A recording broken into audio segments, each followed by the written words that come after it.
Test, words, test words, test words. Ah. The only reason I'm including it in this one is because I've tried to record this video already and my microphone wasn't working. But Leeds United are undoubtedly in quite a tumultuous time at this point. Yeah, we didn't get promoted. The transfer window is a complicated place and we could see many, many, many players going out. I don't think we will, but anyone that does go out will need replacement. And in that case, you sort of have a lot more work to do. And having a stable core of players means that you don't have to do quite so much replacement, and anything that you do replaces around the fringes rather than being foundational to the club. The Whites, Leeds United, are apparently keeping one key veteran this summer, and I think that is absolutely essential. I say veteran. He's played quite a lot of football, but he's not especially old. Illan Meslier has chosen to stay at Leeds United, and you're going to want to hear me out on this one because I think this could be one of the most important decisions that Leeds United make this summer. I will explain all about why very, very, very shortly. But before I get into that, we need to talk a little bit more about the details of the situation. Illan Mellier's Marseille move and how that didn't quite happen. Olympique Marseille reportedly made a move for Illan Meslier. A little while ago, there were reports of a bid. The numbers that were being thrown around, I felt, weren't necessarily accurate because people were saying along the lines of 20 million quid, and that is absolutely huge for a goalkeeper, especially a championship goalkeeper. We've got a little bit more detail on the story with L'Equipe having a recent report on the Illan Meslier situation, and news is coming out that he himself has turned their terms down because they didn't quite fit with his demands. The specific wording was Mellier is said to be commanding a wage similar to the highest that Steve Mandanda was earning during his time with Olympique Marseille. Mandanda, really good goalkeeper in his time at Marseille, and they were playing in Europe, so you'd expect it to be quite a big sum of money every single week, and it was. It amounts to around £70,000 a week, which in terms of demands is huge. But for me, that's a very, very positive sign, especially considering he's on 30k a week at the moment, because at the end of the day, why turn Marseille down? You've got a bid that looks absolutely colossal in front of you. It could have been 50, 60k, but he kept trying to push it upwards. Why turn them down? They're in Ligue 1, the country of his birth, and they're often in Europe, so why turn them down? In my opinion, it's fairly simple. He's happy at Leeds United. You need to think about his situation. He's built himself a home here.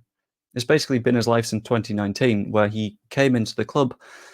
Kiko Casilla had a big old ban for racism, and Mellier basically went, okay, I'm going to grab this starting berth now, and there is nothing that Kiko Casilla will ever be able to do to take it back. Wonderful. And I really like the guy.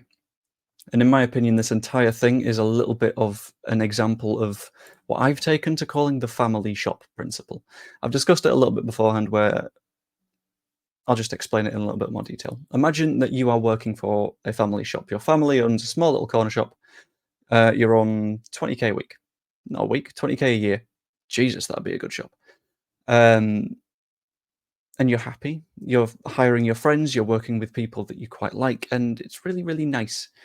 But then big shopping chain comes in. We'll say Harrods or something like that. The first time I recorded this video, I went to Tesco and I realized it didn't quite work because they don't offer any of their employees much money in the slightest. But Harrods have seen how well you're doing and how well you run the shop. So they want to hire you. They want to just sort of get you working for them.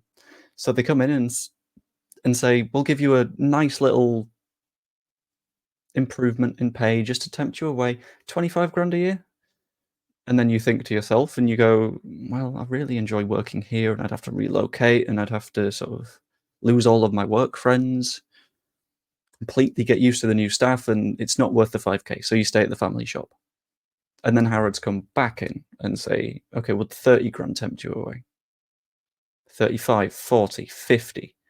And eventually you would hit the tipping point where you wouldn't want to work for the family shop anymore because of the amount of money that you've been offered.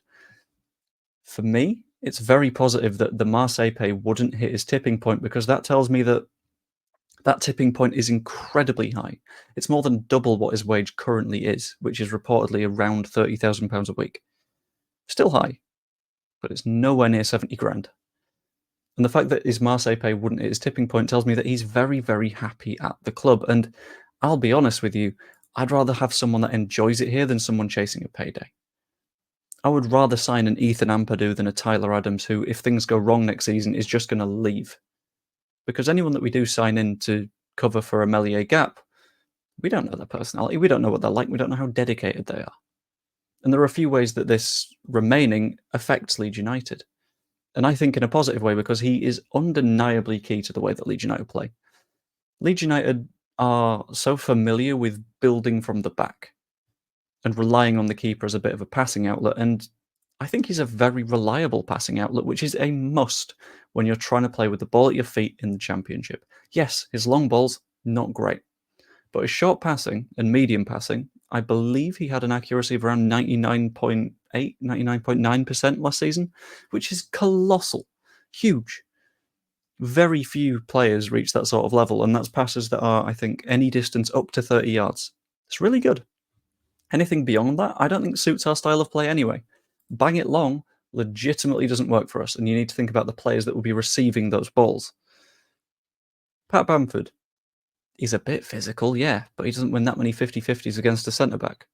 Can you see Willie Nonto, Crescencio Somerville or Dan James winning those first balls? I don't think so. So that slower build-up stuff is really well suited to what we do, and it's well suited to the way that Illan Meslier plays. And yeah, there's a fair point in that he had a slightly worse than average comparison to his expected goals against last season. But then again, as did Bazunu. And Hladky was in the bottom 50% of goalkeepers in the Championship by that measure. So it's not necessarily the best of measures. Goalkeeping is one of those positions that is hardest to judge on pure stats because every single shot is unique and different and weird. And depends on game state and stuff like that, but that's all very, very weird, deeper stuff. In my opinion, he does a decent enough job for the Championship, and this way we don't add to the pile of players that we need to recruit. We could do with a right back. I don't think we've got any at the moment. We could definitely do with a left back to cover for Junior Firpo in the event that he gets injured. A number 10 would be spectacular. I'd quite like another centre back, and there's a little bit of discussion around whether or not we need a number 9, and that is before we talk about any other players that we lose, so we would need to replace a Crescencio Somerville. But ultimately, with all of this considered, what's the thoughts on the move? I think it shows that there is a very strong community feeling in that squad. I think the idea that Mellier is like, you would need to more than double my pay for me to go, tells me that that's a really positive dressing room where everyone is happy and liking their time, and he values staying over a £40,000 a week pay rise. That's colossal and speaks to a really good situation behind the scenes. And in my opinion, this entire thing indicates that there is a clear plan, a good atmosphere, and an optimistic vibe for the 24-25 season. There's no way that a player, when offered top division football in France with Marseille, looks at a club that he's not too happy with the planning for and goes, I'll stay there, actually.